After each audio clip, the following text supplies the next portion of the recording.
very conversational style. Like, it don't even matter if we have the little label on the bottom. Fuck it. But welcome, ladies and gentlemen. We are the Keyboard Warriors. This is episode 109. 109, I want to say. Yeah. Hey. We're live. What up? What up? My name's Eddie Law. That's Fred Kirby. That's Jesse Rucava. We didn't talk about it yet, like off air at all. So, I mean, fresh perspective, I guess. UFC 227. First of all, I'll start with this. Fred, before the card, we were talking about how weak it was, right? On paper. Mm-hmm. Afterwards, and after watching it, what are your thoughts on the card? Oh, it was still weak. Yeah. It was still trash. For the most part, it was about as trash as I thought it would be. For the most part. Maybe a little better than it was on paper. But, I mean, it wasn't no humdinger or no shit. Not for all of me. It was an okay card. I mean, 1 to 10, it was like a motherfucking 6.5 or a 7, if I'm being generous. Like, it wasn't great, but it wasn't horrible. I've seen worse cards. Seen a whole lot better ones, too. A whole lot better ones. A whole lot better free ones. But it's definitely, like, obviously, the very end of the card, the last two fights, definitely put the punctuation point on that shit, the exclamation point on that shit.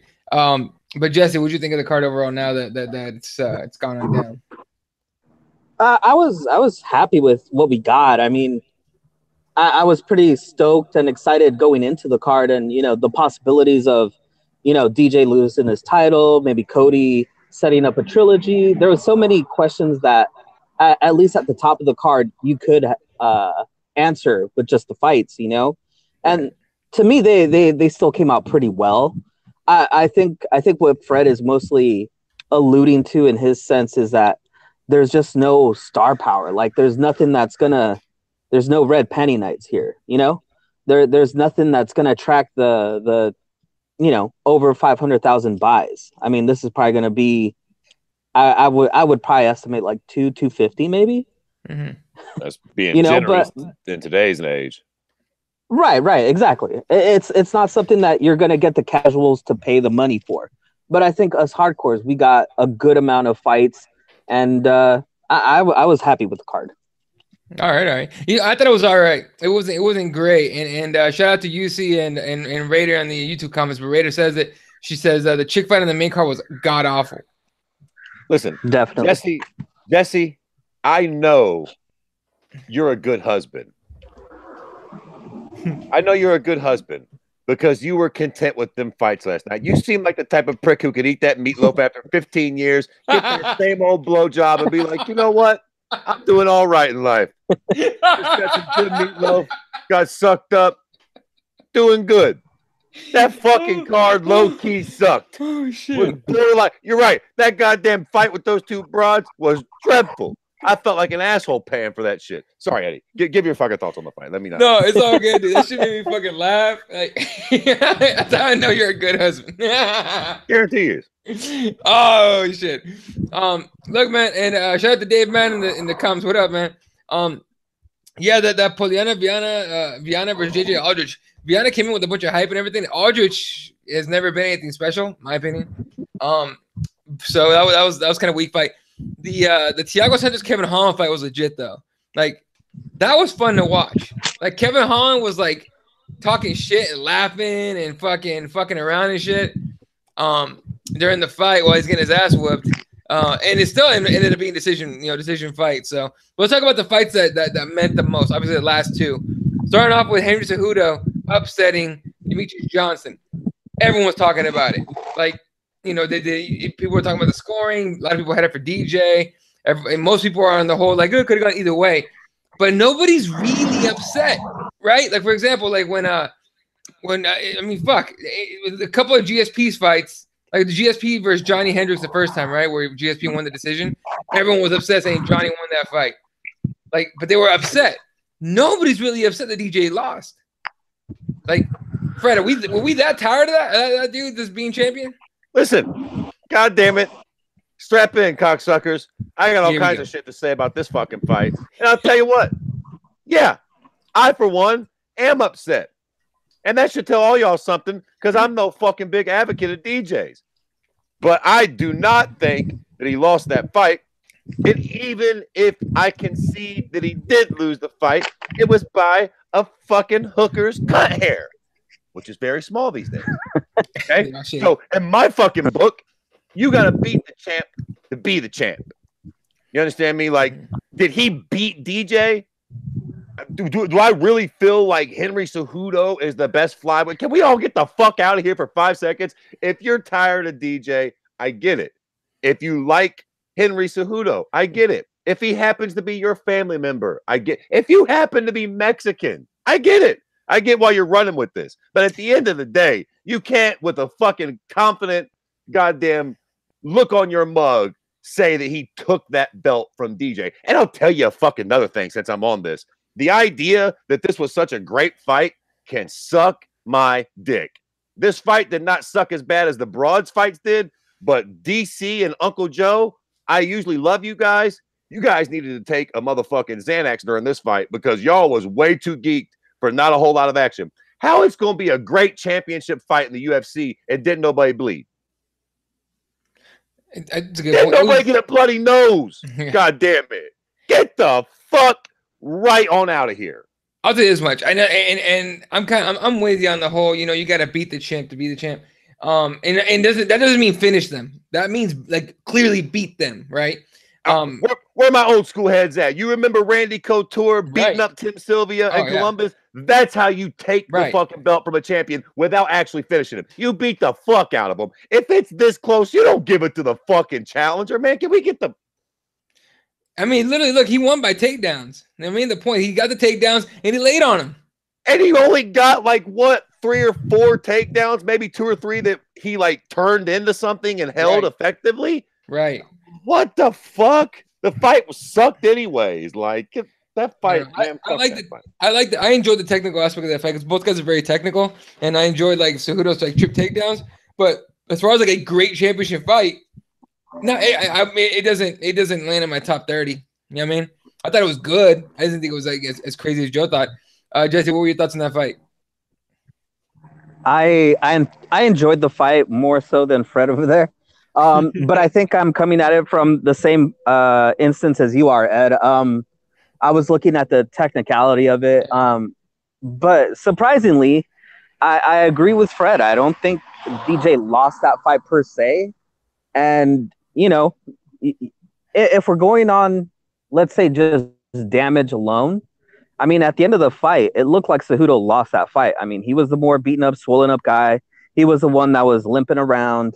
So I mean, it's just a tough fight to call, you know, especially when it's just that technical, just those takedowns that the judges for some reason scored so heavily when nothing happened off of them. You know, it's more here a take of like we have to fix the judging, which is what we always talk about, right? Because the judges are giving so much credit to the takedowns, but yet not as much credit to the damage that, you know, DJ was able to do in the first 2 rounds to the leg of Cejudo, you know, to be able to really slow him down. But, you know, it was a close enough fight. I'm happy with how it ended. And I think that a rematch is probably not going to happen right away. And I'm okay with that. You know, give DJ some time to rest and relax and have Cejudo. No, I don't think so. No, okay. I mean, broken foot, maybe that might be the only reason. I don't think they're gonna make this. I mean, let's just real quick. Raider says still, and I feel bad saying it too, but I was glad DJ lost. Still, you know, she's happy DJ lost. But Cejudo versus TJ. I mean, you think it's real? You think that's gonna happen? No. God. There's so much for. Thank you, Jesus. I was going to blow a gasket on you if you said yeah. No, because both of them are new, basically new champions. They haven't gotten that many defenses. The only reason Jay move up is because nobody had tested him. Nobody had beaten him. Nobody even come close to beating him. So what you guys wanted to see was him move up and get a challenge. Now there's no point in the flyweight champion moving up because like he got gifted a decision basically, right? He got gifted the title, and now he's got to prove that he's a champion. So I think he's got a lot to prove before he's able to call out TJ. Didn't Cejudo lose to Benavidez? Oh shit, I don't think so. Don't he got unresolved losses at 25? Like, what are we talking? Well, look, he's a new champ. He's a new champ. Now it's basically starting over. He's got a whole division clear. Cunt hair. Man, can y'all get the fuck? Look, for all of me, 125 just did the unthinkable and got even less interesting. I'm serious. He did. Hey, you're right. He did lose to Benavidez. Yeah. Okay, yeah, that's it. Let's have Henry fucking jerk fuck move up to fight. Can we? And you know what? I'll tell you another thing, Jesus. I'm tired of you disrespecting TJ Dillashaw. They're both new champions. TJ Dillashaw is way more fucking credentialed than Henry fucking Cejudo, who arguably shouldn't even be the goddamn fucking champion. Get the fuck out of here. I tell you what.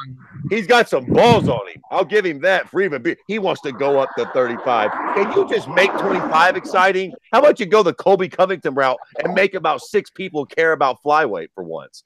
I don't give a fuck about flyweight. I barely cared with DJ there. Now that he got the belt taken on some bullshit from a fucking fucking karate man, get the fuck out of here. Fred, no, I agree with Fred. I mean, what Henry should be doing is making that division more exciting, bringing new life to that division.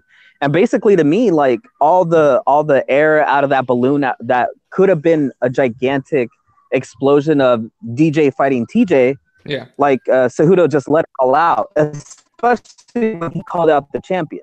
Going to be afterwards, because to me. And this is what I mean about how they're both basically new champions. TJ hasn't defended the title against anybody in his division yet. The only person is the last champion. All right? So he beat the champion, and he gave him a rematch. So now Cejudo should probably end up doing the same thing, and that's the way we're going to find out who's the best. You're right over there, Jesse? What the fuck? What's going on over there? Yeah, I mean, I would hope they do give DJ the rematch. If they don't give him the rematch, that's fucking kind of crazy, right? As much as I could care less about seeing the rematch, to be honest with you, like obviously that's the fight to make. And there's nobody really in the queue at 125. 125 fucking sucks, man. They need to do 3 more Ultimate Fighters of that shit. Yeah, even though they did just make Benavidez versus Ray Borg, I think. I forgot. I think for Denver, I'm not sure, but I'll bet all of our panties are wet for that, isn't it, boys? Yeah, I know. But the winner of that is going to be there there next to DJ in case DJ's hurt. You also have Sergio Pettis. You have a bunch of the guys that have lost to DJ before, like Eddie was saying, that are now, re-up, be able to fight for the title again. And at least we'll get some fresh matchups. But I think the reason I don't think I get the immediate title shot is because he's hurt. And to me, it seems like it's going to be a while before DJ's ready to come back. And Cejudo looks like he wants to defend the title. Man, listen, I'm about to tell y'all some harsh truths. 125 is almost as rough as heavyweight. 125 has nobody there. There's no stars. There's nobody scary. And I'm telling you another thing. I'm so fucking sick and tired of people going, they're too little to knock people out. You're a moron. You're a moron. No, they're not too little to knock each other out. There is somebody out there right now who is small that is fucking destroying people. Like 125 needs somebody to come there and start hurting people. Right. 125 is fucking low key, kind of boring. I'm sure there are some guys that have exciting performances sometimes, but where's the Vanderlei Silva of flyweight? You know what I mean? Where's the fucking axe murderer of flyweight, man? Where's the motherfucker that is just like, where's the crow cop of flyweight? And don't fucking say they don't exist. You're a moron. They do exist. Like, it's possible. We need to go. Flyweight needs revamp, man. I don't give a fuck about none of those guys at flyweight. I'm not trying to be a dick, but like Ray Borg versus Joseph Benavidez. Who gives a fuck, man? We need some new names of young, dangerous motherfuckers. What the fuck is going on with Muay Thai and some Thai strikers? Like, let's go get some fucking little small Thai guys to come in and start fucking people up at 25 and making some people bleed and give us some interest in that division. Right. Well, he's got to find. Well, you do realize what you're asking for. As the group said, if you're thinking that a Muay Thai or kickboxer coming to the UFC is going to be a good thing, it's not. Because they're not going to be great strikers. Calm down. I'm just saying. I agree with you, Fred. I do agree with you that whole division just doesn't have a pop to it. Right. It doesn't have that that guy that, everybody's afraid of. And to me, it was DJ for a while because he was able to just show how much greater how much better he was than everybody else. But as you saw, like, it just took a couple takedowns and it was over. Like, the judges just gave away his title. Now, to me, the other problem that we're going to have is the whole weight thing, because now you look at how the California State Athletic Commission is weighing people after the fact, and they're not going to allow people to weigh more than 10% their weight that they weighed in on. Okay? That's going to be a problem because most guys that are fight at 125 don't walk around at 125. True. But either way, DJ even never had what I'm talking about. You know who low-key had it?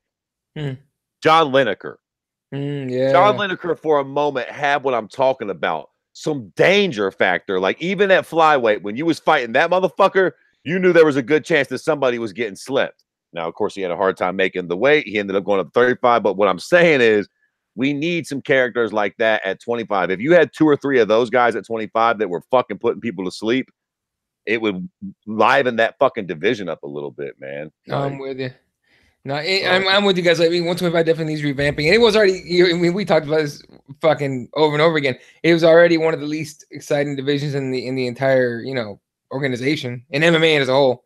But the revamp is necessary. Let me say this before we wrap up with this fight too. Yeah. So, like, I don't think that DJ lost the fight. I think that's bullshit that a champion loses his title on a fight that's that close. B, I don't think the fight was that exciting. All jokes aside, it was an okay fight, but I mean, let's be honest, for a title fight in the UFC on the highest level, it was not that fucking great. C, damn, the biggest fucking loser on this card by a long shot was DJ. Mm-hmm. And I'll tell you why. Here's the fucking sad truth of all this. DJ could have been fighting TJ that night if he wanted that fight. They were literally fighting on the same card. If DJ had pushed for the TJ fight, that's the fight that we would have gotten, and Henry fucking Cejudo would have been forced to wait. And the reality is, even if TJ knocked out Mighty Mouse like he did fucking Cody, Mighty Mouse could have came back to 25 and had this whack-ass fight 6 months from now, and it would have kept the same notoriety that it had last weekend. You feel me? Like, Mighty, and now that's gone. Mm-hmm. He missed the fucking boat, man. I mean, I'm not like he would have got hundreds of millions, but he probably, like, TJ versus DJ would have made this card way more of a seller, even more than TJ versus Cody. Like, that would have been the fight to make, and fucking Mighty Mouse fucked around, and now that's gone forever. So, like, I just wanted to get that thought out about this, that, DJ, you should have fucking took the super fight while you could. You would have no business fighting Henry Cejudo again. That's a tough fight for you. You beat the shit out of the first time around.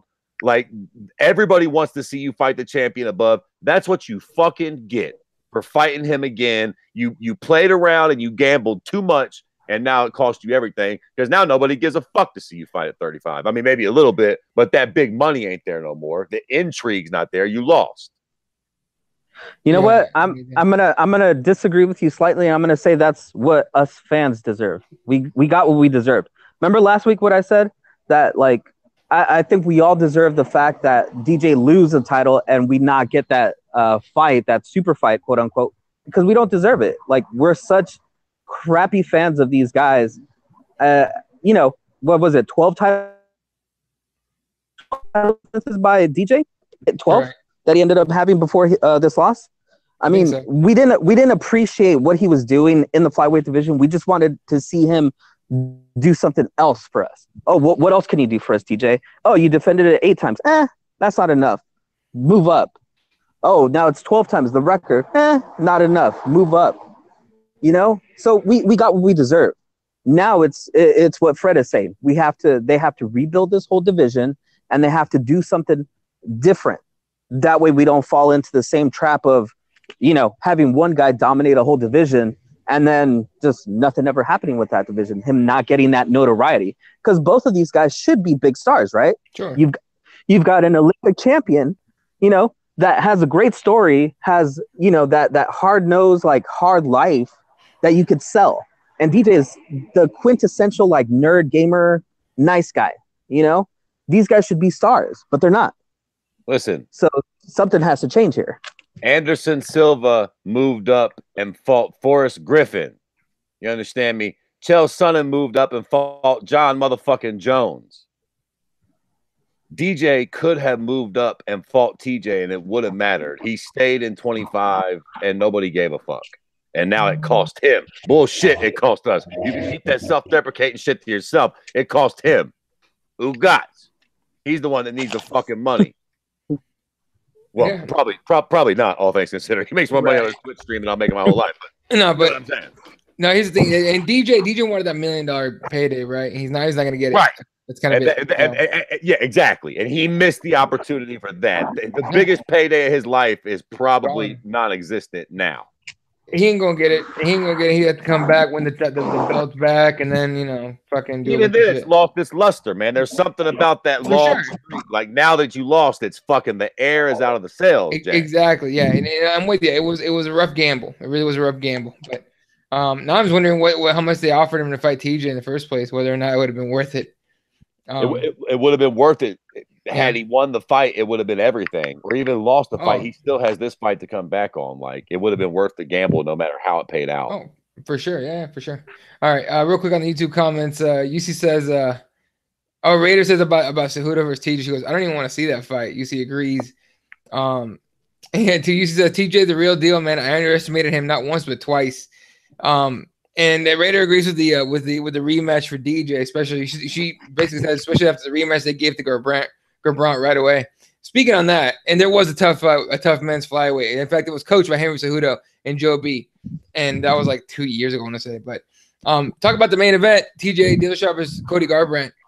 Went pretty much almost exactly like last time, other than TJ didn't get dropped. Right? Cody made the same mistake, got emotional, dropped his hands, and got caught and dropped. Did you expect anything different, Jesse? A little bit. I thought Cody would have learned to not get so hot-headed in the exchanges. And he stunned TJ for a second, and I think that's what made him get away from his game plan. Right. I don't know if you guys remember, like, he was being so technical, throwing those leg kicks. That was such a good tactic that he was using to gauge that range and everything. And TJ was starting to he was starting to adjust, but he was walking into some punches and he got caught with one. Right. And of course, Cody, being the hothead, just got so excited, wanting to finish this fight and put a stamp on it, just started swinging these punches that were so wide that's where TJ capitalized. And, you would think that a guy that lost by a knockout because of that reason would get that under control, but apparently not, man. Disappointed in that performance. A lot of the talk after the fight has been about his coaches. Okay, Justin Buchholz is no longer at Team Alpha Male. He's not the head coach anyway.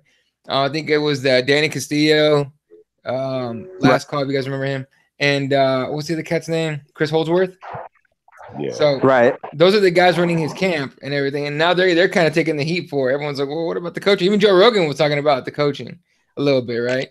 It was it's kind of same old for Cody. And I'm not a big advocate for telling guys to leave camps and go somewhere else. But after a while, I mean, especially the two losses to the same guy, you gotta start thinking about doing some things a little bit different.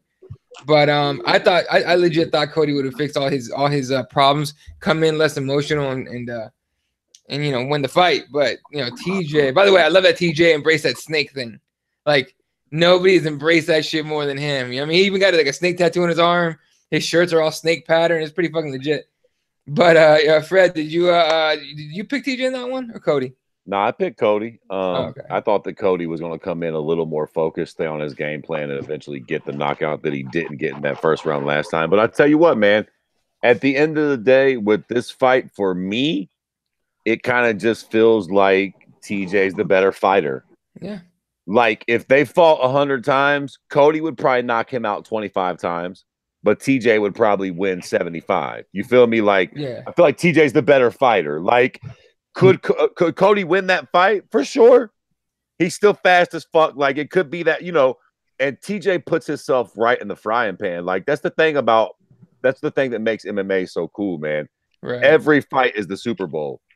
You can't get burnt on one play or it's the end of the Right. game. You don't get to get that back right then. Like, I mean, you know, I think generally this just proves that TJ is probably a little bit better of a striker.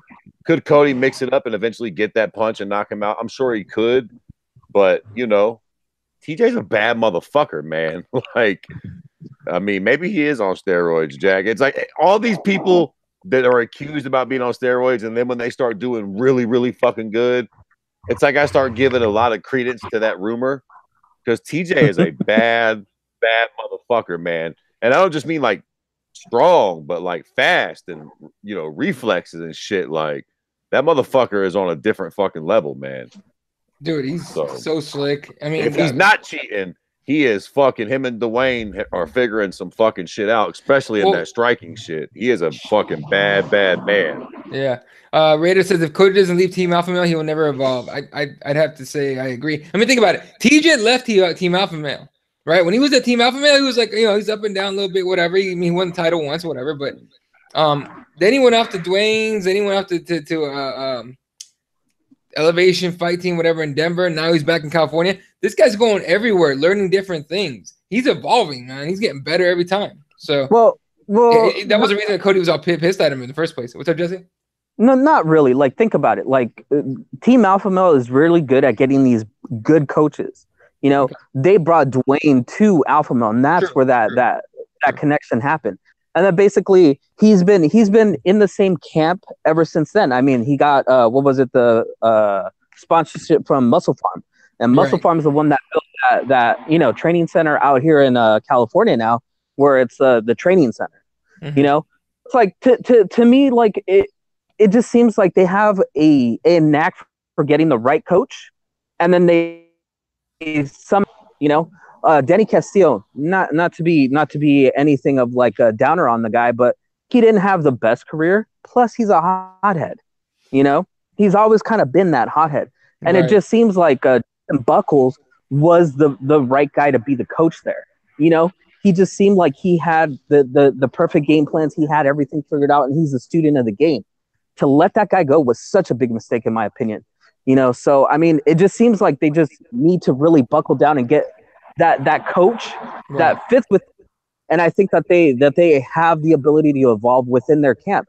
I agree, though, but you know what? Even though like Cody should probably move around and like get different looks, I mean, still having Alpha Male as the home base, I mean, that still would be great for him.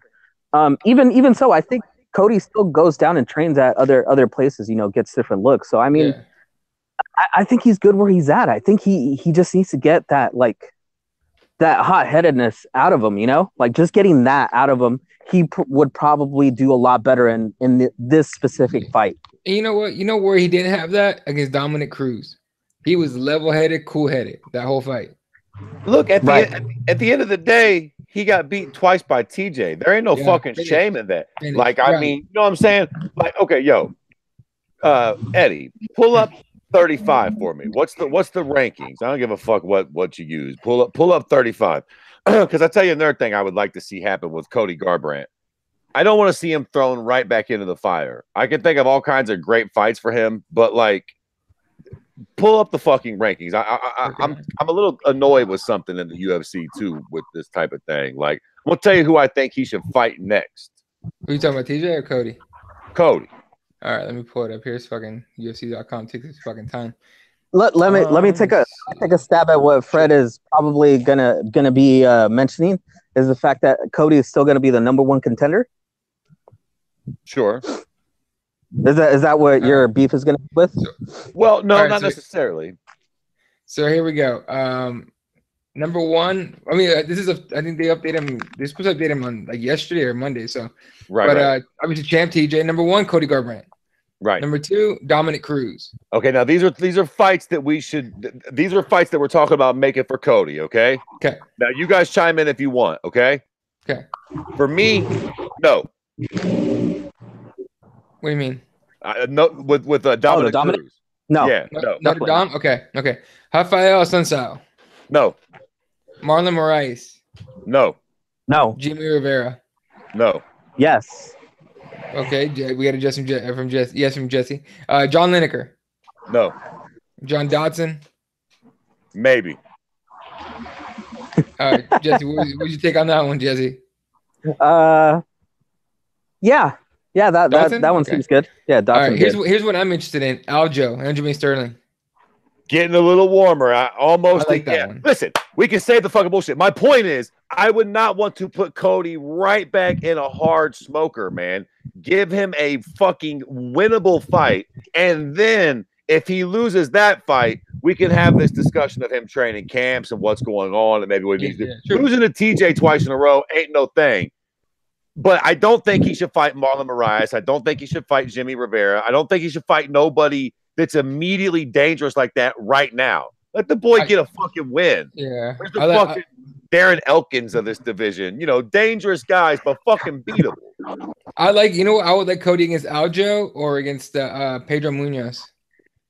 Ooh. Yeah, Pedro Munoz will be fun. That's a tough fight, but it should be winnable for Cody. Right. That's one of those that you let him go in there and show his shit. So I actually love the Aljo fight because he should win that. And if he doesn't, it's a big opportunity for Aljo, who is a marketable guy. So, you know what I mean? And who's been waiting? We've been waiting to see Aljo get a big fight. So it's about right. time. Well, listen, he got the fight with Moraes and he got fucking slept. So, but this is kind of a win-win. Cody should win that fight, but if he doesn't, then we know Cody has a problem, and we can fast track Aljo to a little bit of a stardom and probably a beating from somebody like Moraes as far as it goes.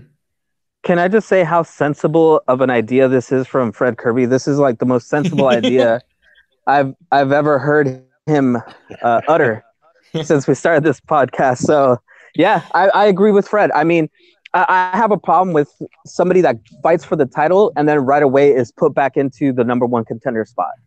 You know, because obviously you're no longer the number one contender. You had your shot, you lost. You're no longer the number one contender. Now, number 2 or number 3 or whoever has the better record should move up and take that spot and have that opportunity. And I agree with Fred. You should give the guy that just lost that title or that title shot a fight against somebody that's going to challenge him, but not put a beating on him so badly that you're going to break that guy and he's never going to get another or he's never going to be as good as he was at that point. You know, you're just going to put such a work on him that it's just going to, you know, you're going to lose that contender forever. So I agree with Fred in that point. Well, and sometimes it could just be as simple as styles make fights. Give Cody a grappler for Christ's sakes, man. Like, don't put him in there with something like John Lineker. I mean, look, would that be a fun fight? Fucking A. But could Cody just catch a quick one in that fight and take his 3rd knockout loss in a row? Yeah. And fuck, nobody wants that. Like, let them fight, but give us a year and a half for Cody, a fight or 2 in between. Like, you know, I don't know. It's like they just burn this shit immediately. Like, that's probably the fight they'll make. John Lineker versus Cody fucking Garbrandt, a firefight to the death. But then one of those dudes is like done forever afterwards, man. Like, where the fuck is Joe Silva at? Joe, I'm sorry, bro. You got to give up your martini and come on back. Joe Silva hanging outside K-Side at UFC events without having a heart attack every fucking time. time. You do not know what you got till it's gone, man. Right? Like, dude, everybody used to hate on Joe Silva, but you can look back now you're like, bro, he used to fucking know what time it was. Yeah. I mean, I'm sure he made some bad fights, but he definitely guided the shit better than what we got now. Like, these motherfuckers just be making fights willy-nilly. Yeah, they just all right. Bored. Yeah. Like he saw the writing on the wall that his ability to make these fights as competitive as possible was probably not going to be the same as it was under the Zuffa banner. But let me ask you guys this: who do you think should fight for the title next against TJ? Because I think Moraes has the best record there and the best showing so far. What is your guys' opinion? I like Moraes. But if Dominic is healthy, I think we owe it to Dominic and more so to TJ. Because I think that's the one that he wants back. And if we're going to go on with TJ being our new king, you know what I mean? On some real shit, not like that fucking Fugazi shit that happened at 25. You got to fucking beat the king to be the king. In a weird way, TJ still never really beat that king. He still got that L to Dominic hanging out there. It was a close fight, but I think that's the one that TJ and Dwayne really like quote unquote want back than to be able to like, all right, we got this division. Now give me fucking Marias. Look, man, if I'm Dana White, I'm like, look, I'm making Cruz, Dillashaw, and then I call Marias, start cutting weight, and train for TJ. For sure.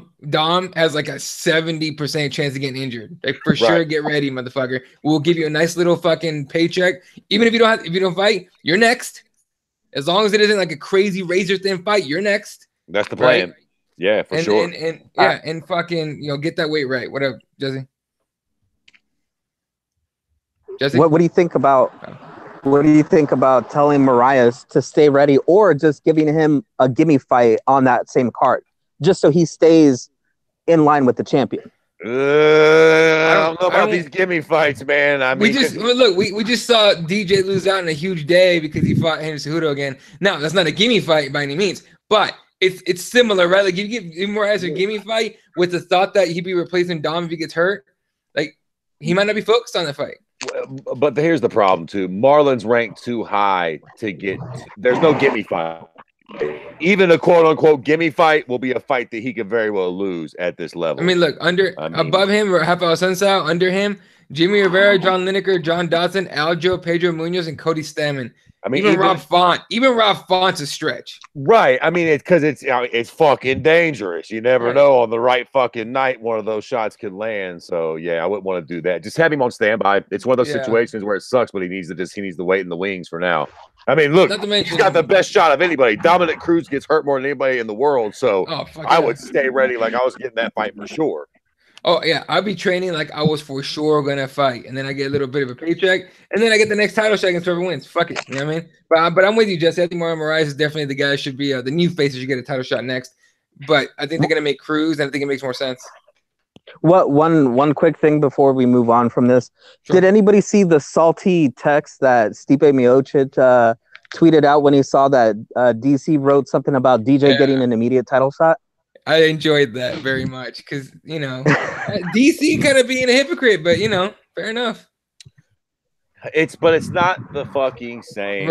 Right. It's not the exact same, but well, DC's got Brock Lesnar. If Brock didn't exist, Stipe would get the rematch. Easily, for sure, right away. Facts. Like if John Jones or Brock Lesnar ain't there, Stipe gets the rematch. So I mean, you think I feel Stipe. You think because I just feel that. At that point. Well, I mean, it was so definitive of a loss, and the DJ fight wasn't as close cut as you said. You saw DJ winning the fight, so to me, there's more intrigue in him getting another shot at it, as like when. TJ first stopped Cody in that first fight. We all, in my opinion, I was like, he doesn't need an immediate title shot. He wasn't a champ long enough. And number two, he got stopped. When you get stopped, you shouldn't get an immediate title shot. Yeah, but he had like 6 title defenses, man. The most heavyweight ever, right?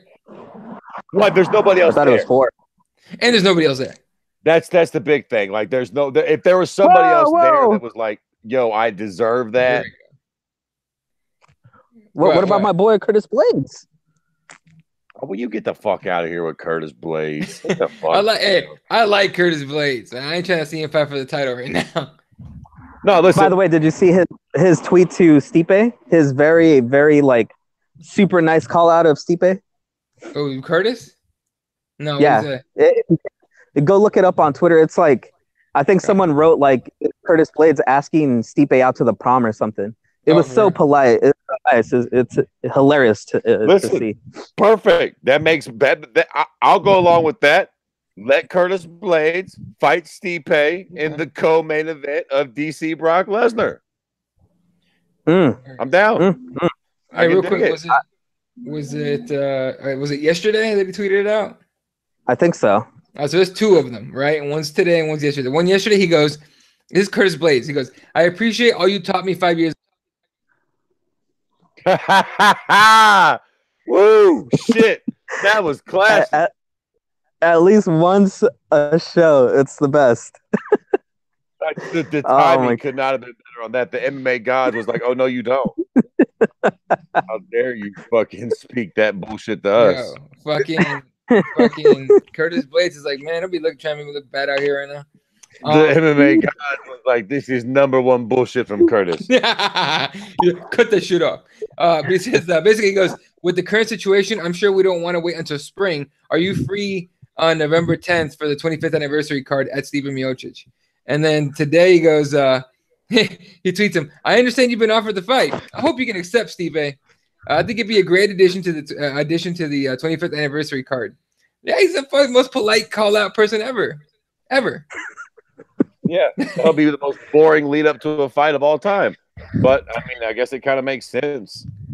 And I think Curtis have a really good shot at beating him too, but fuck. Anyway. I don't think Curtis Blade has a shot in the dark. But that's another.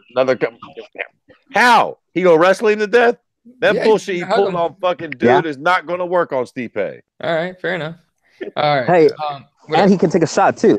Yeah, he can take a shot too, Curtis Blades, and he can sling them. So yeah, he's got a shot, man. Okay, fine, we'll see. It's because he's from Cleveland. Anyway, or Ohio. That's what it is. Yeah, whatever it is. Hey, look, if you told me fucking Kane was fighting, I'd fight you on anybody trying to beat him, but he ain't fighting. Yeah, I mean, what are you gonna do? Yeah, exactly. It's the same boat. Anyway, all right. Let's talk about Friday. Obviously, before UFC 227, they had that 25th anniversary presser, right? Which is hilarious because first of all, I got to call all MMA media. But the fact that you had all those fighters there and you guys came up with at best a handful of questions is embarrassing. All right, you can't call yourself fucking MMA media, show up and just expect them to give you sound bites. You got to ask fucking questions. The fact that Earthworm Jim and fucking John Morgan were literally the only ones asking questions was hilarious, right? But anyway, no shit. They announced a bunch of fights, right? Fights we already knew about, Vic Gaethje. We already knew about. We had just found out about Nate Diaz against Justin Poirier and all that stuff. The one that they announced at the very end, which we knew was coming, we were just wondering when, was finally they made that UFC 229 main event. Khabib Nurmagomedov defended the lightweight belt in Las Vegas against Conor McGregor, right? That was a huge announcement at the end of the presser. First of all, we all knew it was coming, right? We all knew that was going to be the fight. Oh, well, yeah. I mean, I was just going to say you kind of worded it wrong. Technically speaking, it is Conor McGregor defending his belt. Jesus fucking Christ! Against Khabib Nurmagomedov. I wish someone in Russia was watching this shit right now, and they could tell all their friends, and we get 1 million Khabib times in the fucking chat. That'd be the best. I mean, listen, I'm just saying, all things considered. Conor never lost his belt to nobody, and he went on and had a boxing match. Everybody ridiculed him for it, but it ain't like he's been doing nothing this whole time. In a boxing match that was the biggest fucking combat sports thing in goddamn pay-per-view history, you sissies. Fighting busses and shit. Fred, I hope that check cleared, and I hope you enjoy that money that Conor's people just gave you for that. No, I'm just saying. Look, I would look real talk. I would look at GSP as the middleweight champion if I thought that he would ever fight in that weight division again, but he's scared. He ain't gonna fight there no more, so that's why that's done. But Conor was always gonna fight at 55 again. I mean, they stripped him, that's cool, but like he was always gonna fight at 55, like Colby Covington. I mean, we can all live in this delusional world where that dude's a champion, but Jesus fucking Christ, Tyrone Woodley is the champion, and he's never been fought or beaten in the octagon. What the fuck are we talking about? Like, he was going to fight. Like, all this shit is goofy to me, kind of. Conor's the fucking champ. Who the fuck did Khabib beat to win the belt? Kevin Lee? I mean, what the fuck are we talking about? He beat Iaquinta. He fucking beat Al Iaquinta. I love Al Iaquinta, but I mean, come the fuck on. Conor beat Eddie Alvarez in a way that not many people ever have. Like, fucking Conor's the champ, dog. He's coming to defend. He's the draw. He's the A side. Let's get fucking real for a minute. Now that we're fucking got that out of the way, we knew this fight was coming. Right. Absolutely. This is the fucking big one for all the kibbles and bits, all the fucking berries and whistles. His first fight back in MMA. This is the big one. I mean, this is the fucking big one, right? You know what? It's gonna be billed as it, and in the end, the pay-per-view buys are gonna cement it as the biggest fight ever. Fuck all that noise. Is this the most anticipated fight in UFC history? Oh shit! Yes. Yeah. Is Yeah. Personally. Oh. For us, will it be your most anticipated fight? I can think of a very small handful of fights that would compete with this. I have been watching this sport for a long time, and I'm trying to not get caught up in the moment. Right. Because I'm going to be when they're fucking in the ring and that prick is about to hit his hands together, I'm going to be spazzing. But I got to say, there have been Vitor Belfort versus Anderson Silva. At that time, Vitor was all juiced up on the fucking roids. I remember I was on pins and needles. Yeah. There have been a couple fights, but John Jones DC won. I was fucking like I was so excited for that fight. But I think this will be the most anticipated fight in UFC history for me. Like before they go that first round, I'm gonna be excited as a motherfucker. And I have no idea. We'll talk a bunch of shit about what we think will happen. Yeah. Truth is, at the end of the day, I've got no fucking knows, right? How that next 5 minutes will unfold. So who fucking knows? That's the best part. Here's the thing. For me, the most anticipated fights to me are like the ones where, just like Fred was saying, right? Like literally right before the fight, they're getting introduced and shit. They touch gloves, and you're like sitting at the edge of your fucking seat, going, "All right, holy shit, holy shit, holy shit." To me, that was like, fucking Vitor Anderson Silva. It was, Diaz McGregor won. To me, it was Kane versus Lesnar won, or the only one, because I was like, fuck. That's true. Yeah. That's true. Kane stuff like that. Lesnar was really big at the time. Right, at the time, right. And so, but I would have to say at the end of the day, this is probably going to go down as the most anticipated fight ever. I mean, fuck. You have the build-up has built itself already, right? Like we're already like, holy shit, he threw a chair through the window because he smacked his boy or whatever. It's all set to go. And they're talking about an undefeated current lightweight champion, against the guy that was the champ, left to go make $100 million, boxing Floyd Mayweather, and it's coming back to get his shit. Let's say you're probably right, man. I think you're right. It's gonna be the most anticipated fight ever. Yeah, Jesse, what do you think? Yeah, I agree. I think there's only there's only two that never happened that I thought were probably going to be even more anticipated, which was Randy Couture, Fedor. Oh, that never happened. Crazy. And then the Khabib against Tony Ferguson, which we got like blue balled 3 times before we just decided it's never going to happen. Something like that, yeah. And then honestly, the biggest one to me so far has been the DC against Stipe. Just seeing DC back at heavyweight for the title, that was pretty intense for me. But I agree with Fred. I think knowing the styles of these two guys and knowing the history, this will definitely. We just have to think that it's probably going to be the biggest pay-per-view the UFC's ever done.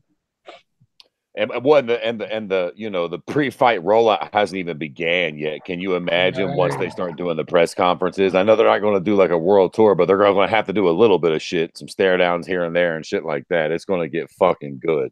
Dude, I am keeping my ass out of Vegas for that fucking weekend. Fuck that. You mentioned all the Russians that will fly in if they do.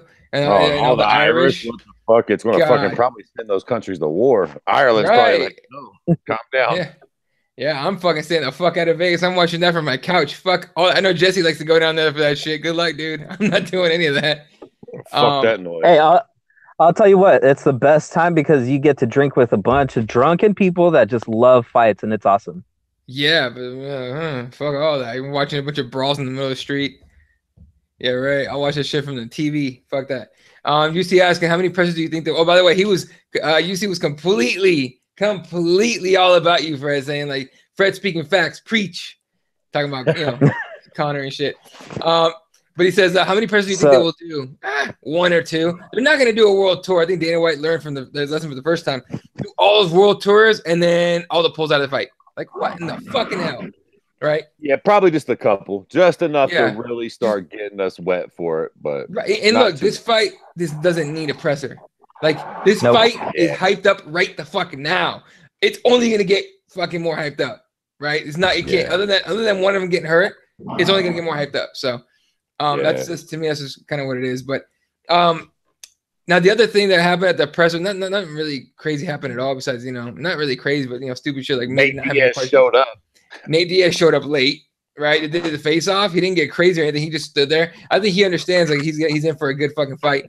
But the more importantly, the thing people are talking about is him walking out during the fucking the little preview, little trailer they did for Khabib Conor. And then he tweeted out, "Fuck that shit. I'm not fighting that card at UFC." A lot of people were like, "Oh, so is he backing out of the Dustin Poirier fight?"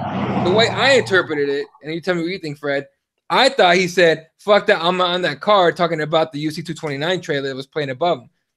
Right? Okay. Yeah. No. So I could be missing something here. Mm-hmm. I miss a lot. Stoned a lot of the time. But I seen people saying that, and I seen a lot of people saying that dude was salty because he wanted to be on the Conor card. Because Dustin had tweeted something too, saying, "Fuck that, I'm not on this card either."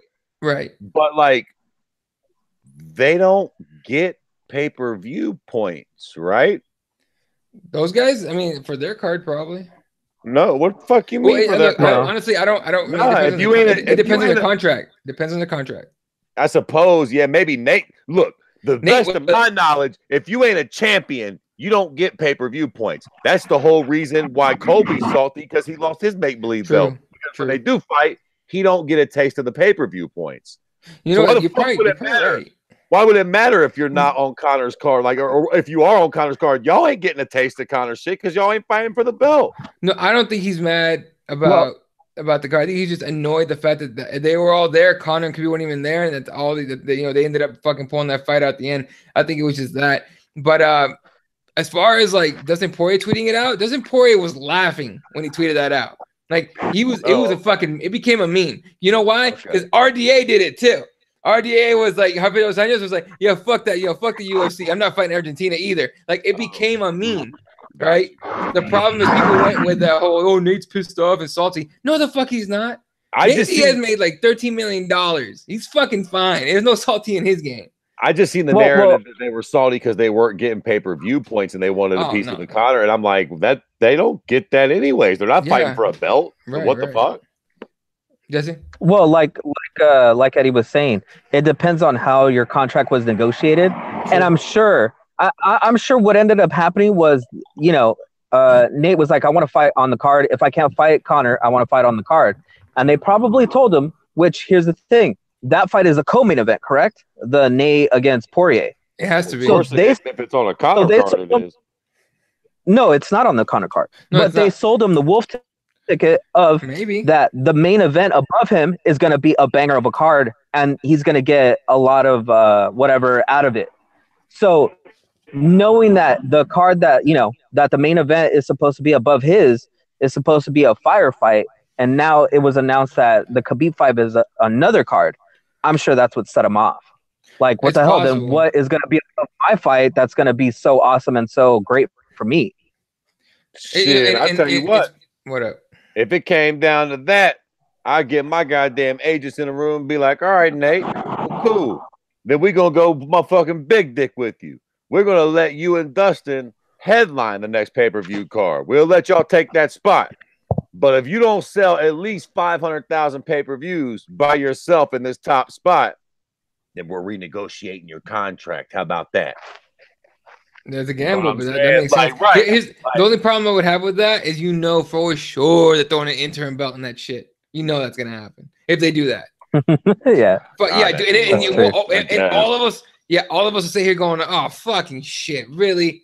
Not to mention, here's the thing: like a lot of people, like a lot of fighters are like shitting on interim belts now, big time. The only one that's not is Colby Covington, and that's because he gets to go to you get to walk around with the fake little belt that's gonna get stripped as soon as Woodley Till walk in the fucking cage. How perfect is that? That the first president that ever holds a UFC belt is Donald Trump, and it's a fake one. Yeah, it's the best part of the whole thing. Like, you can't write this shit better. I swear to God, the more I live on Earth, the more I believe in God. Yeah. Maybe there is a God, because somebody's got to be writing this play. This is fucking classic. This guy out there going like, "Hey, we'll watch this shit." Yeah. Fuck, it'd be funny. Did somebody tell Trump, like, "Yo, he's not really the champion, actually"? Right. It's like, oh, really? Like, yeah, you hang out with interim champs. That's literally a fake belt. Yeah. It doesn't mean anything. It used to be a placeholder. Now it's like, we'll just take it from you. And now they're actually going to take his fake belt away. Like, it's bad. It's bad. But he's a little delusional for having it. You should not take a picture with it because it makes you look like a jerk butt. Yeah. As soon as fucking Till and Woodley get locked in that cage, that shit's gone. He might as well just throw it away. But speaking of that fight, a lot of people upset with. Well, first of all, let's talk about this the fight itself. Woodley against Till. I got Woodley starching the shit out of Till, and that's just, to me, it's just an experience factor, and Woodley just being a fucking he's been champion fucking ever now. It seems like 170. But a lot of people are pissed at Darren Till for saying, what did he say? Something about, I don't care about my daughter. Like, he has like a daughter already in Brazil, and he has another one, like a pregnant girlfriend back at home. He's like, I don't care about any of that. Like, he's like, I'm about my legacy. And I'm like, dude, don't take it. Are you seriously taking it seriously? The people are pissed. Yeah, I mean, he said, he didn't say that he didn't care about them. He said that he hasn't seen them for a while or a long time, and he doesn't care about that because he's focused on his legacy. Listen, what he said did come across as a little cunty, and as a parent, I get how you can say that. On the same token, if any of this does work out for Darren Till, if he does happen to beat Tyron Woodley and become a champion and make a few $1 million, whoever the fuck his anonymous daughter in Brazil is, she's gonna have a very good life because of it. Now, if he fucking like abandons her and she ends up having to grow up in the favela while dude's off spending the money being a cunt, that's one thing. But I mean, I get what he was saying. Sometimes you do got to work hard to get, where you need to be in life. And for somebody like him, you know what I'm saying? Like, that dude also like moved to Brazil for like 3 years, right? Yeah, like he was there from the rest of his family. So it's not like an isolated incident where he just ran from his daughter. He ran from all of his family in England chasing this dream too for a long time. So, I mean, it's kind of fucked up what he said, but like, I get what he meant. He didn't come across like, oh, fuck all them bitches, I'm just leaving them all behind. Like, I'm trying to get rich and blow up and forget everybody I knew. Well, Fred, he also said that he has a girlfriend that's pregnant, 7 months pregnant, and he don't care about that either. That was also in the quote there. Right. I just think people took it like way too serious. So he just sounds. Yeah. No, he sounds like an idiot. But how about the video? Yeah, I think he sounds like an idiot for saying that. But how about the video of Khabib messing with the homeless guy for doing push-ups for money? Okay, I don't care. Does that make sense? Like, all right, like, cool. Like, I don't. But people are that shit. You see that shit? So apparently he's paying, like, he like paid these homeless dudes to do push-ups, and they're laughing while they're doing push-ups. Like, he's like laughing, I guess, at them while they're doing push-ups. People are super pissed about that. Like, there's people going, dude. There's people that are going as far as, I don't know, but they're going. There's people online, and obviously, you know how like social media loves to overreact. They're like, fucking what? Oh, don't dismiss and overgloss how much he paid him. That means everything. No one knows. Well, that's important. If he threw him down 2 quarters, then it's berating and he's a jerk. If he threw him down $100 bill, shut the fuck up. They just made enough money for a week's worth of fucking booze. Piss off. It's worth the 22 push-ups. You know how many dicks they'd have to suck to make that much money? Well, he also handed them the money and then took it back from them. Like, was like, oh, nope. You know what I'm saying? That's a real fucking dick move there. What would you say, Jesse? Sorry. No, I was just saying that those actions are what made him a dick. It's whether he paid him or not. Like, it can be important, but what was shown on the video is him really messing with them to that point where he was like, giving them money and then taking it away and then, making them do stuff for the money. I mean, that's just douchey, Taking it away is douchey. I didn't see the video. I didn't know that. But I was saying, shit, if he threw him like $100 bill or some shit for doing push-ups, like, what the fuck? Yeah, apparently it wasn't Khabib. It's just coming off let me see, I think who's then Buddy Elbow. Yeah. Apparently it wasn't him giving him money. It was his cousin. Oh, that makes sense. As usual, to me, it's just an overreaction. It's addicting to do if he's like, giving him 50 cents, like you said, or whatever. But fuck, they want to fucking do push-ups. I guess he didn't have them beating each other up. So, right, if you have 2 homeless dudes fighting for like $5, that's then you got to know something else you could talk about. All right, what else are we talk about? Oh, I was touching this Greg Hardy thing. So Greg Hardy, former, I want to say former Panther, former Dallas Cowboy. Here's his background. First of all, let's talk about what happened. He's had 2 fights in the Contender Series, fucking show, and he's won both by knockout and quick, right? And yet people are pushing back. They don't want him to get a UFC contract. But why? Because Greg Hardy was also accused, never convicted, because but he's accused of beating the holy hell out of his girlfriend back when he was a Dallas Cowboy, right? And he fucking apparently the girlfriend stopped cooperating with the cops, and that's why the whole thing didn't go anywhere. And then now he's trying to get a UFC contract, but that keeps holding over his head. Fred, what do you think about that whole thing? If you're Dana White, do you give him a contract? Yeah, I don't give a fuck. And let me tell you another thing. He got a contract. He's probably getting seen by more people than, goddamn it, some of these shitbirds on some of these undercards of these shitty cards. He's signed by that. What are we talking about? Dana White's fucking Contender Series is the new Tough.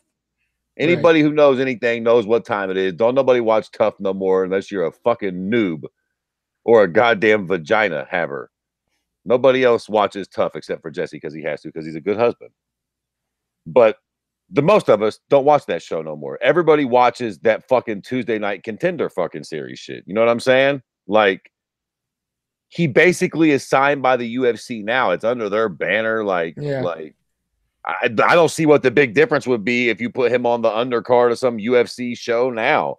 Quite frankly, all I see is a raw ass dude with a lot of strength. I ain't all that impressed with his performances. He knocked dude out, but basically homeboy just shelled up and took a beating. Yeah. I mean, look, he's an elite athlete. He's played defensive end in the NFL. He was actually pretty decent. Actually, he was good. But you put an elite athlete, taught him how to throw punches and kicks. That's what happened, right? Now, and Dana White's it depends on his ground game, whether or not he gets into the UFC. A heavyweight, does that really matter? I mean, it does. You got to have some ground game. But a heavyweight, we're talking about big guys swinging for the fences, trying to get knockouts. Might as well put him on an undercard somewhere. But it's just that whole thing back when he was a football player, still over his head, as it probably should be, honestly. But I don't know. It's just a weird thing to think about, right? Should we sign this guy because we did, what he did in the past? What do you think there, Jesse? Like I told you before we started the show, yeah. I didn't watch him, and I'm not going to watch him. No. I'm just not going to give him my time. So don't really care. Fair enough. All right. Checking for last one in news. Anything you guys want to talk about before we go? Nope. I think that about does it. Jesse, you got a question? Yeah, I had a question. Hold on, let me see if I can find it real quick. All right, while you do that, looking at the headlines. Just quickly, combat sports related. It looks like they're going to do Deontay Wilder versus the Gypsy prick, Tyson Fury. No, the fuck they're not. Are they really? I think so. My God. I think that's what I heard, which that'll be a pretty fun boxing match, man. I'm down for that. It'll be you're talking about 2 guys. Deontay Wilder is true to his name. He's a wild motherfucker when he throws punches. I mean, I love it. A boxer throw wide punches like this and be effective for a long time. I'm okay with it. That sounds good to me. I mean, I want to see him against AJ, but AJ will pick him apart. I don't mind seeing Wilder against Fury at all. I'm cool with that. I love it. He by far is the most exciting boxer I have watched in a long fucking time. Wilder, for all of me. I mean, I love, even Triple G and fucking Canelo, all that's great. But Deontay Wilder is special, man. Dude, win, lose, or draw, he's fun as fuck to watch. He's so crazy. You're right. He's a fucking lot of fun. And the Gypsy King is a weird fucking dude. That'll be a fun fight because the Gypsy King's going to be trying to do all his weird shit. But Deontay is going to be throwing fucking heat-seeking missiles at him from the moment they say go.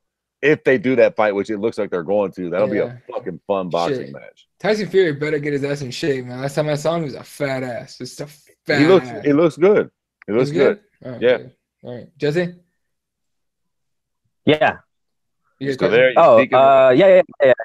Yeah. Okay, so question of the week. If money was no option for you, it's just not an issue for you guys, what would you actually be doing as your job? Like, what would be the job that you would have just because you would love to have that job? Fred? Do I have to be like actually good at it right now, or can I give myself like a fake talent? Just whatever you No, want. no. I'm saying like something that you would want to do for the rest of your life as your job, like that you would just see yourself enjoying forever. Music. I mean, I'm not good at it, but like if I could, I would really enjoy playing in a band, touring the world and fucking playing music to a bunch of fucking people on my dick, and I get to fuck random sluts and shit till I catch the clap or the fucking HIV take me out the fucking long way. But that would be pretty sweet. I fucking suck at actually, like in my real life, that's not an option in my real life. You know, I don't know, like fucking, I don't know, cover MMA or something, maybe like a photographer, just get to watch the fights real close up or some shit. Like, I don't really want to fight. I don't want to be in the cage getting stuck in the face, but be cool to be close to it and shit and be like a part of the atmosphere. Damn. I would, man, if money was not, it was no object. Honestly, like it's something I wanted to do coming out of college. And I just didn't do it because I realized like what the media, what you have to do in journalism and in media to move up in the world. But I would love to have a show, something like a Colin Cowherd. You guys know who that is? Yeah. Or like a Jim Rome. No. Something where I could talk about all sports, because I could do that all fucking day. Actually, I'd take it back. You know what I would like to do if I could? Like, if I didn't have to worry about money, I would like to make documentaries. Oh, that'd be the shit. Making documentaries would be dope, man. Find a really cool topic and be able to like really explore it and shoot it and shit. Doing like docs would be cool. I wouldn't want to do like movies. I wouldn't want to work with fucking actors and scripts, but shooting documentaries on different really cool topics that I would be interested in. Like if I didn't have to worry about money and I could just do whatever the fuck I wanted, that would be pretty fucking sweet too. That'd be legit as fuck. Yeah, dude, seriously, that'd be legit as fuck. But yeah, I'd want to have like my own like Colin Cowherd type of show where I could talk about any sport I want at any time. Because I do that now. Like I do that now. In fact, I would do that, and then I'd love a show where I could talk about politics and fucking life in general. You know what? I would. You know what I would do? Radio station. I would have, but I would have my own Joe Rogan Experience type of podcast. That's what I would do, where I could just do that every fucking day, 3-hour conversations about whatever the fuck I wanted. That's with all the coolest people on earth. Dude, exactly. Who else gets to meet the coolest motherfuckers on the planet? Fucking Did y'all see his new one with Macaulay Culkin? Okay, who else is creeped out watching that? I was watching that shit and I was like, this fucker's still alive. I watched every second of it. Like, oh shit. He was surprisingly normal. He was. I was fucking weirded out by that. I wanted a little bit of weirdness. He did say a couple of weird things. The fucking anal probe in the ass and the mouth and all that shit. I was like, whoa, that was interesting. A little left turn there, Macaulay. That was a weird one, Jesse. Like, you should just watch it. If you could watch it, other than listen to it, if you could watch it so you can see like his face, you just be like, whoa, what the fuck happened to you, dog? What do you want to do, fucking Jesse? Go save Rapunzel from her tower?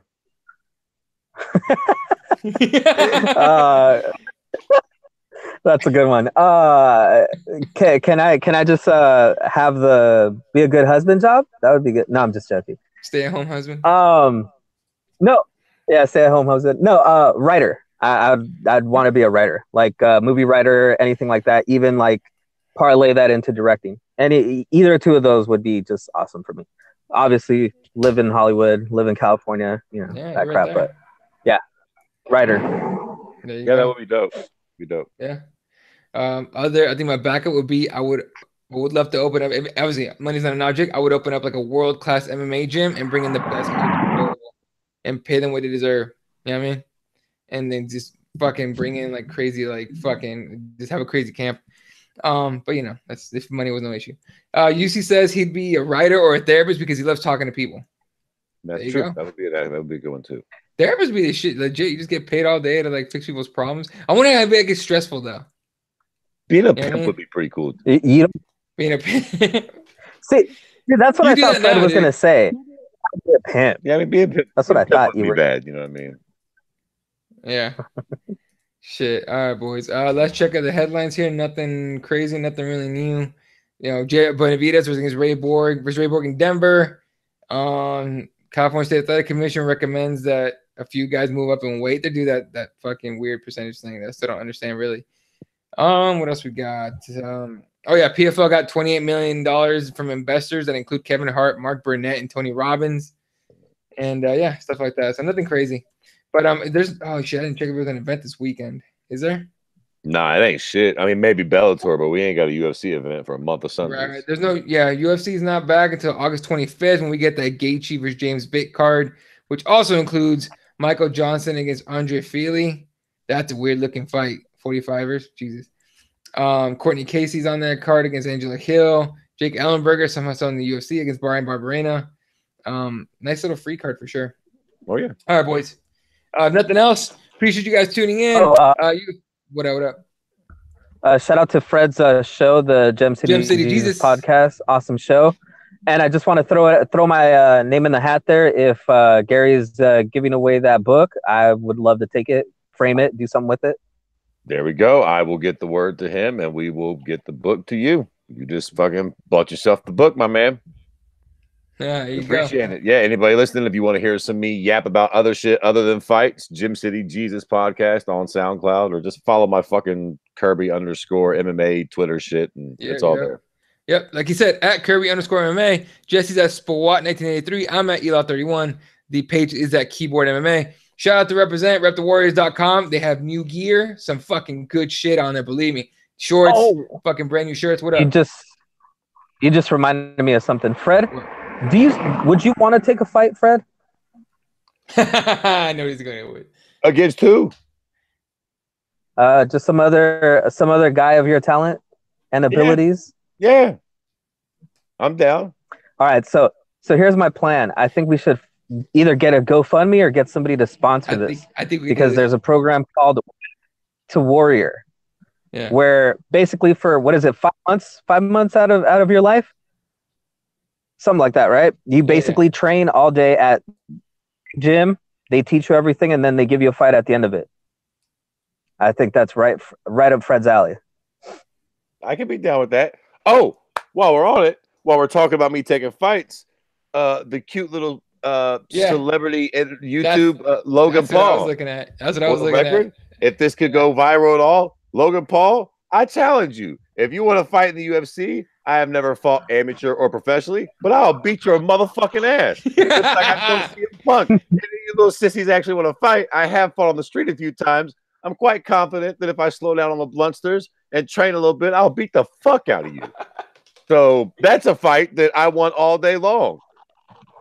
Oh man, that'll give me some fucking hype on YouTube, won't it, Logan Paul? Me beating the shit out of you. That'll give me some fucking YouTube followers, you motherfucker. If we could send like Kirby over to like Stockton and train at the Nick Diaz Academy, I would fucking love to see that shit. Just give him like, bro, I'll beat this shit out. If they send me out there with the Diaz brothers, I'll fuck around and become a fighter on y'all. They'll teach me how to run and smoke weed and shit. I'll be ready to go. He'll be doing another world in no time. It ain't the worst job in the world for real. Like, you train a bunch, you fight like 3 times a year, and you get paid. I'm from a fucked up city. That's a great life. There you go. There you go. Again, Represent's got new fucking gear, man. Everything, new hats, new fucking shirts. They did a collaboration with Dosbrack. You guys know about him. With a shirt with the Diaz, with Nate Diaz on there. So definitely check that out. Repthewarriors.com. Order that shit today. I already ordered mine. Just waiting for that shit in the mail. And of course, spicespros.com. Appreciate you guys helping us out, sponsoring us and everything. All right. Shout out to UC. I know where is she at? Raider Jap was here. Conor Ryan, what up? And everyone that just fucks with us, man. Earlier. Appreciate you guys watching, tuning in. Everyone on iTunes, appreciate you guys. We will be back next week. Enjoy a quiet weekend. Take your families out, take your girlfriend out, or whatever team you're on, and have some fucking fun and get the fuck outside. For myself, Fred Kirby, District of the entire team, everybody that ever fucks with us. Good night, and good night, Wilshire. You know what I realized the other day? Whatever.